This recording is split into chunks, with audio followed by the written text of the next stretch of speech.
మనం ఎంత ఎన్ని అచీవ్ చేసినా You're really talented.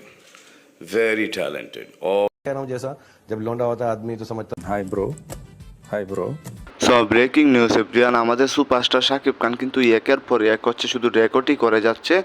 এর আগে যত রেকর্ড ছিল সব রেকর্ড কিন্তু ভেঙে দিয়ে শাকিব খান এখন হচ্ছে সবার উপরে আছে। সেই রেকর্ডটা কি জানেন?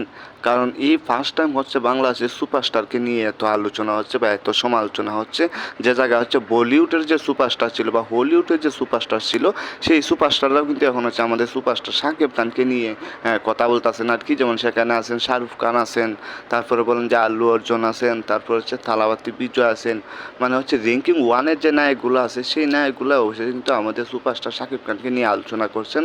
তাও শুধু হচ্ছে শাকিব খানের এই তুফান মুভির টিজার এবং হচ্ছে গান দেখার পর থেকে তারা বুঝে গেছে যে শাকিব খানের ভিতরে আসলে মাল আছে, শাকিব খান চাইলেও অনেক কিছু করতে পারবে।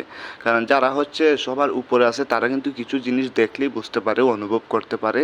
সো তেমনই কিন্তু আমাদের সুপারস্টার শাকিব খানকে নিয়ে তারা কথা বলেন। এছাড়াও যে জনপ্রিয় নায়িকাগুলো আছে, রাশমিকা মান্দানা বলেন বা তামান্না বাতিয়া বলেন বা সাই পল্লবী, পূজা হেগড়ে, মানে এই যে নায়িকারা আছে সেই নায়িকারা কিন্তু অবশ্যই সুপারস্টারকে নিয়ে কথা বললেন যে শাকিব খান একদিন হচ্ছে অনেক কিছু করবে, অনেক উপরে উঠবে। হয়তো শাহরুখ খানের কাতারে খুব শীঘ্রই শাকিব খান চলে যাবে, কারণ তাদের লেভেলে শাকিব খান চলে যাবে, তাদের সাথে হয়তো খুব শীঘ্রই মুভি করবে।